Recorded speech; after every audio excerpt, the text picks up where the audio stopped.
तो यहाँ पर आपके लिए लेकर आ गए हैं बहुत इंपॉर्टेंट प्रैक्टिस सेट, ध्यान दीजिएगा। 2024 और 25 का आदर्श मॉडल पेपर आपके लिए लेकर आ गए हैं, आदर्श मॉडल पेपर।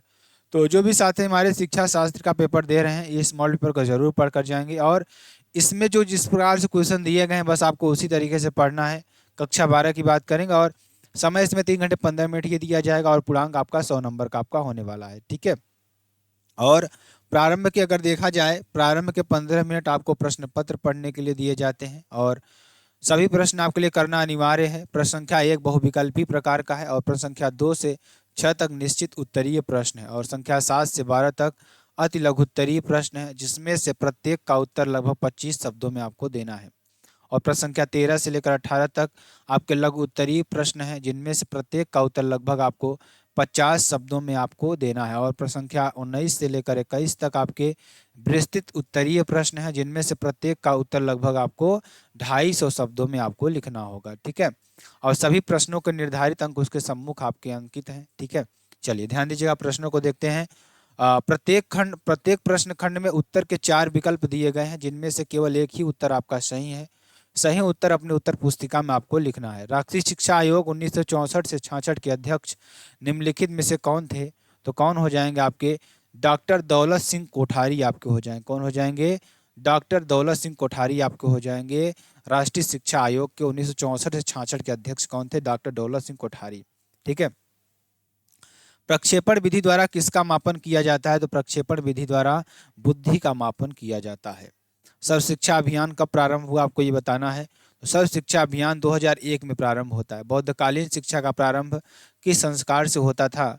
तो प्रवज्जा संस्कार से आपका होता था। किससे? प्रवज्जा से। भारत में जनसंख्या शिक्षा कार्यक्रम कब प्रारंभ होता है? 1981 में प्रारंभ होता है।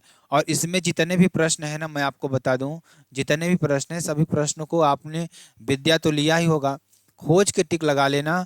और इसमें जो लॉन्ग वाले क्वेश्चन है ना, बड़े वाले क्वेश्चन, दीर्घ उत्तरी वाले प्रश्न हैं, उनको जरूर पढ़ना, क्योंकि उसी से आपके लघुत्तरी वाले प्रश्न और अति लघुत्तरी वाले प्रश्न सभी बनते हैं, ठीक है। तो इसको आप जरूर कर लीजिएगा, ये आपके लिए इंपॉर्टेंट होने वाला है, ठीक।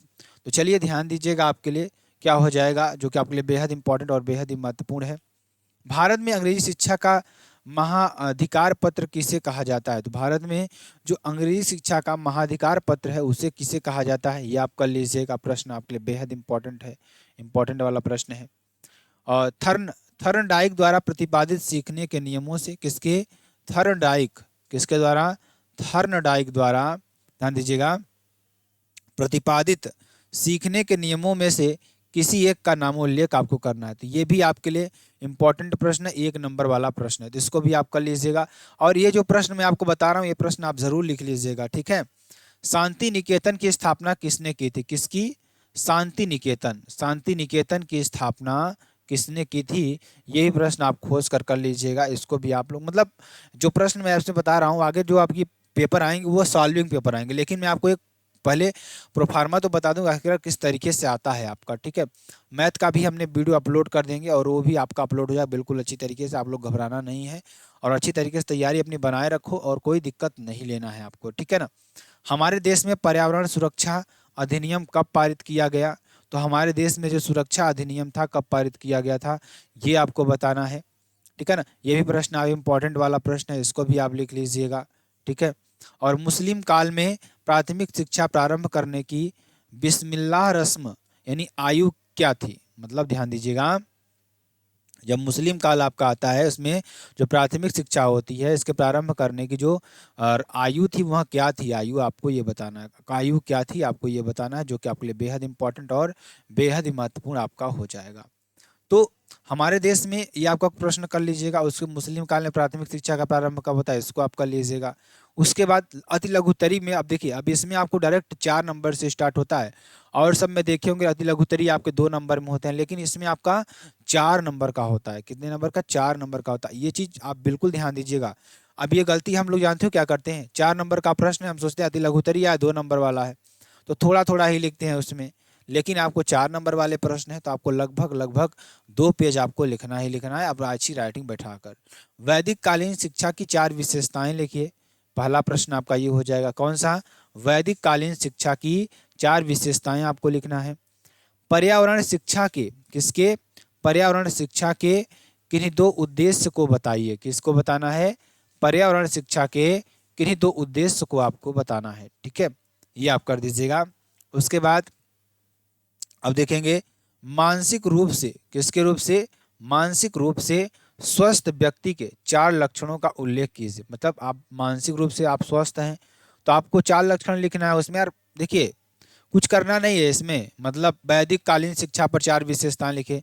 जो हमारी वैदिक कालीन शिक्षाएं थी उसके बारे में आपको लिखना है। जैसे हम वेद पढ़ते थे, पुराण पढ़ते थे, वो वैदिक कालीन हमारी, महाभारत पढ़ते थे, रामायण पढ़ते थे, ये सारी वैदिक कालीन हमारी शिक्षाएं हैं। और इससे हमें क्या सीख मिलती है वो भी आपको यहाँ पे लिख देना है। और पर्यावरण शिक्षा के किन्हीं दो उद्देश्य आपको बताना है। जैसे पर्यावरण आपको शिक्षा दी जाती है तो आपको किन्हीं दो उद्देश्य को आपको बताना है कि इसका उद्देश्य क्या है। ठीक है ना? तो पर्यावरण शिक्षा से हम क्या करें? जो वनों की कटाई हम लोग करते हैं, वनों की कटाई से क्या कीजिए, हानि है, क्या लाभ है, वो सारी चीज़ें जब हम जान जाएंगे वही आपको लिखना है।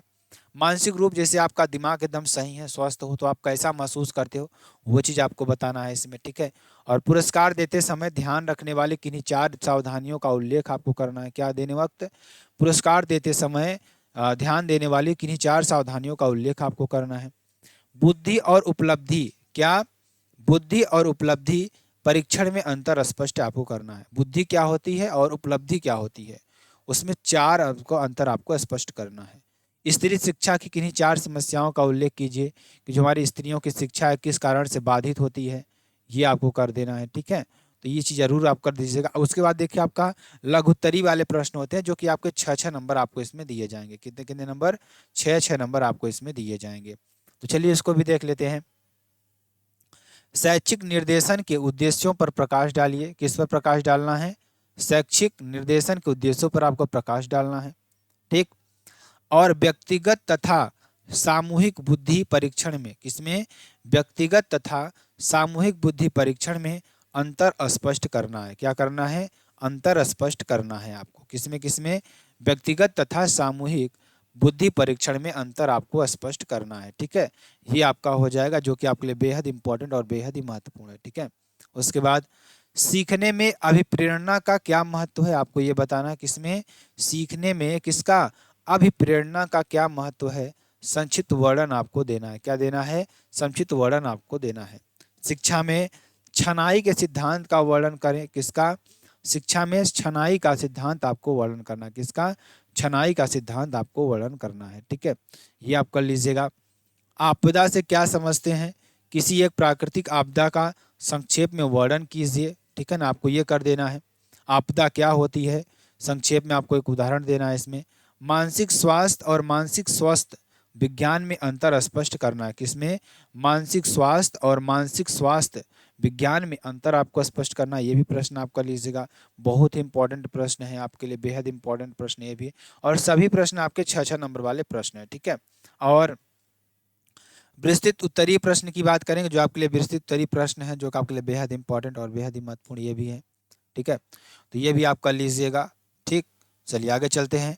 अधिगम, अधिगम के सूझ अथवा अंतर्दृष्टि सिद्धांत की व्याख्या कीजिए तथा इसके शैक्षिक निहितार्थ पर प्रकाश डालिए। ठीक है, ये कर दीजिएगा। अथवा में महात्मा गांधी के शैक्षिक विचारों का वर्णन कीजिए। किस पर? महात्मा गांधी के शैक्षिक विचारों का वर्णन आपको करना है। पर्यावरण की अवधारणा स्पष्ट करते हुए, किसकी अवधारणा? पर्यावरण की अवधारणा स्पष्ट करते हुए पर्यावरण शिक्षा की आवश्यकता एवं महत्व पर प्रकाश डालिए। किस पर? आवश्यकता एवं महत्व प्रकाश आपको डालना। अथवा हम बात करेंगे शैक्षिक स्तर से आप क्या समझते हैं? शैक्षिक स्तर के गिरावट के कारणों पर प्रकाश डालते हुए शैक्षिक स्तर के उन्नयन के उपाय आपको सुझाइए। ठीक है, ये आपका हो जाएगा। ठीक।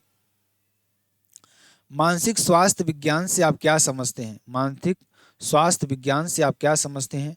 शिक्षा में मानसिक स्वास्थ्य के महत्व प्रकाश डालिए। किस पर? शिक्षा में मानसिक स्वास्थ्य के महत्व प्रकाश आपको डालना। अथवा में ध्यान दीजिएगा। अथवा में व्यक्तित्व से आप क्या समझते हैं? व्यक्तित्व विकास को प्रभावित करने वाले कारकों का वर्णन कीजिए। व्यक्तित्व आपका क्या होना चाहिए, उस पर देखिए। अब 10 नंबर का प्रश्न है, लगभग आपको 5 से 6 पेज तो लिखना ही लिखना है। ये चीज़ तो आप बिल्कुल मत भूलिएगा कि आपको कम लिखना है इसमें। ठीक है, चलिए आगे चलेंगे। आगे ये आपका हो जाएगा, जो कि आपके लिए फुल मॉडल पेपर आपका हो जाएगा ये। और ये मॉडल पेपर आपको जरूर देख लेना है, इनके प्रश्नों को आपको देख लेना है कि इसमें प्रश्न क्या पूछे गए हैं। सारे प्रश्नों को आपको ज़रूर देख लेना है। तो अब देखिए इसका सलूशन भी मैं आपको दूंगा अगले वीडियो में, सभी सभी प्रैक्टिस सेट का करूंगा, लगभग 7-8 प्रैक्टिस सेट आपको करवा दूंगा, तो आप जरूर से कर लेंगे। तो फिर मिलते हैं नेक्स्ट वीडियो में नए टॉपिक के साथ, तब तक के लिए साथियों जय हिंद जय भारत।